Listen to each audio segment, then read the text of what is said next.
It's just going to be me today. My name is Jay Cheng, CEO of Gemstra, and that's my partner over there, Joseph Lau, our Chief Revenue Officer. I apologize if I'm a bit jumpy. I had like 8 cups of the guava juice, so I'm like, boom. Thank you for spending the evening with us tonight and listening to us talk about our passions. And so I want to share Gemstra.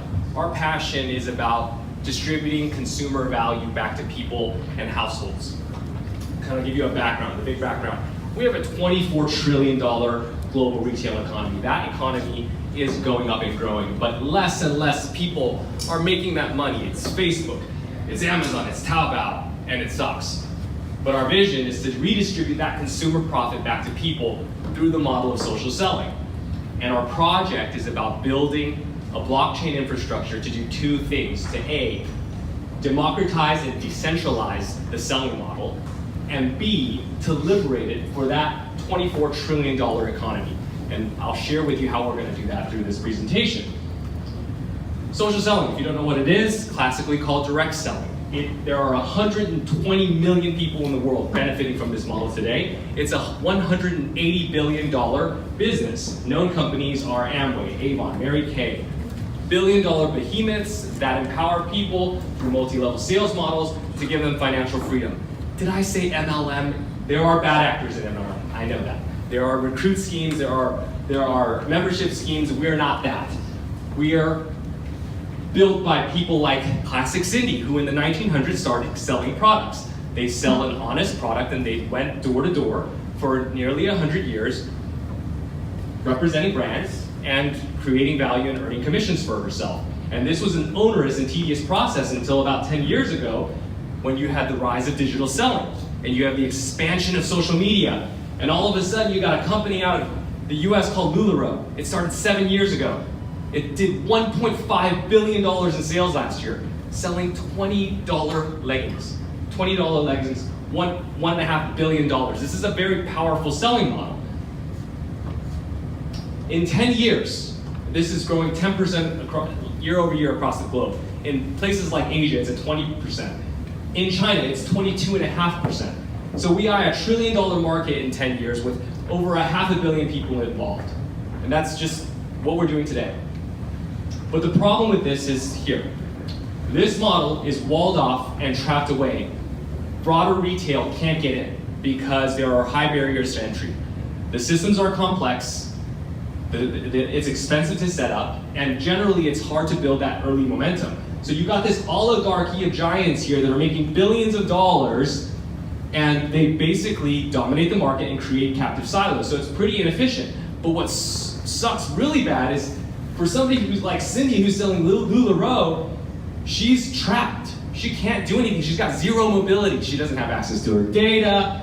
And if she wants to do something else other than LuLaRoe, like sell another product or another brand, what happens? Well, Cindy's making $400 to $600. Sometimes she's making $1,000 a month. And if she wants to look at anything else, they terminate her. And she's gone. Or worse off, what if LuLaRoe goes out of business? She's done.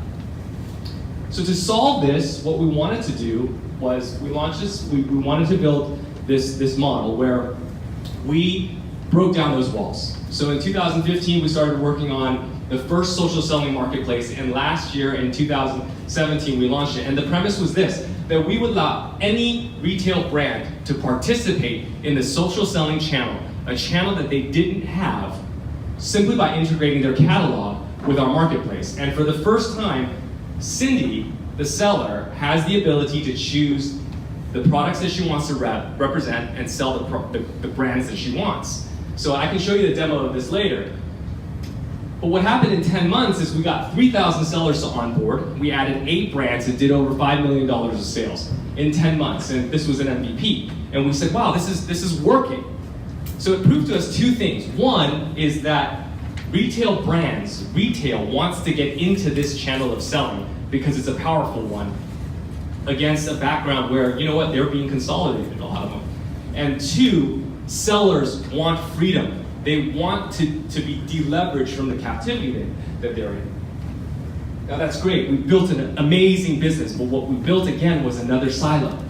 It was a closed ecosystem where we own all the data, we're the middleman, there's no democratic process for these sellers, and although we've got the brands to participate, we left the retailers out. They're part of that $24 trillion economy. So we thought, what can we do? Can we build a system that would unlock this industry for everyone? And we realized the perfect one was a blockchain infrastructure to decentralize and democratize the data so that the custodianship of the data between all the actors could be open. Two, to provide a system of governance so that these actors, sellers, brands, and the merchants in this economy that we can create, they have a democratic process to direction make this business. And what this would allow, okay, by building the infrastructure, it would allow existing retailers brick and mortar retailers to engage in social selling simply by integrating with our SDK, or they can just use our open source software. We're going to take the software that we've already built and give it to them and say, hey, please, get involved in social selling. It's good for people and it's good for you. What this does for merchant and brands is it unlocks that entire $24 trillion economy I was talking about. Everybody knows Sephora here, I think, right? They've got 1,100 stores. They're carrying 350 brands. But it's getting harder and harder for Sephora to do business. They've got this e-commerce environment where, hey, they gotta pay Facebook or Google for every click they get. But you know what Sephora could do? They can activate those 15 million Instagram followers that they have and make them social sellers and create this huge channel. And so what we're building is this industry protocol. I want to be careful to say, for those tech people here, it's not a technical protocol. We're not building a mainnet. We're building an industry protocol so that anybody can integrate with this system. Well, how we do that in this data model is that we store the data in IPFS. It's all stored in flat files, okay? It's encrypted, and access to that is granted through specialized wallets. The data is localized at the merchant level, and it's operated in the merchant level against a system of smart contracts. It's done in Ethereum. For those of you that are like, oh, Ethereum's so slow, you can't possibly do it in Ethereum, we've tested it. 2.4 to 4.6 cents per transaction for us. Our average order value is $50. So we can afford it. Now our long view is that Ethereum will solve its own problems. If it doesn't, we'll use another public chain that we can operate on. Our point is we want to drive crypto adoption. We've tokenized this ecosystem, as I said, to provide a system of governance, right? One GMS token, one vote. What will happen is the sellers, the merchants, and the brands will stake from their wallets to basically decide at the merchant level, what direction is this business going to take? If we're going to change the compensation plan, if we're going to change the commission schedule, if we're going to add a brand, or if we need to remove that brand, that should be voted upon. In the current state of affairs, you got Amway, you got Avon, they make all the decisions for their sellers. The sellers are totally leveraged. Rewards and gamification, social selling generally has designs above and beyond a comp plan that reward and gamify the selling model for reasons of activation, for engagement, and retention. So things like, hey, you can get a custom design of rewards for reviewing a product, or when you get your first 100 customers. This is enabled and facilitated through the gamification module that we have. And then finally, everybody knows this one is the exchange of value. We're removing and reducing layers of friction. Currently, when you're paying a commission out in the social selling model, it's about 4 systems. That would be reduced to 1, obviously, so we got instant commission and instant payment. So as we build this default industry protocol, this is the future of what social selling can be.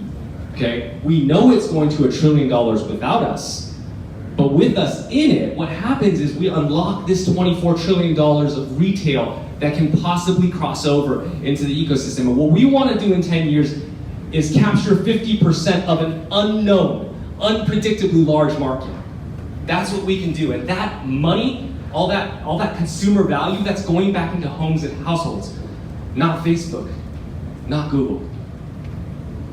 Our team, we're a qualified team to do this. We've got over 75 years of collective experience across multiple consumer verticals. We've been manufacturers, we've been wholesalers, we've been retailers, we've been e-tailers, we've been direct sellers. Our team is not this team that just came together. We've got a long working history, over a decade, me and that guy. We've done three businesses together, had 2 exits. I'll explain our little journey here, or rather long journey if you ask him. In 2003, UCLA, business economics and specialization in computing. Graduated, my dad guilted me into joining the family business. I was employee number 5. 2004, he's employee number 7. We built that business to over 200 employees. Oops, sorry about that. 200 employees across 2 factories and 3 offices. It was a jewelry manufacturing company, and that's where we first encountered social selling and direct selling. In 2011, that was the time where you could just kind of drop them like money at Facebook and build a consumer internet business. So we did that with BaubleBox, got that to $1 million a month by the end of our first year. Sold that company in 2013, launched JewelScent together. We got to $1 million a month in revenue profitably by month 6, and within 18 months got to $2 million a month. Sold that company, and this is where we realized the problem. We were spending $500,000 a month with Facebook. Every month, forking over $500,000 to Facebook, and we said, this sucks. And then you got Facebook there saying, hey, look, we just raised our CPM prices, our advertising costs by 500% in 1 year.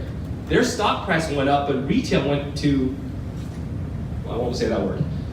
So obviously we said, we know this is not working, we need to fix this, and that's where we started working on Gemstra, launched in 2017, and obviously 2018, the Astra platform and our token economy. We've got a suite of advisors that we've put together over the last 15 years of our careers.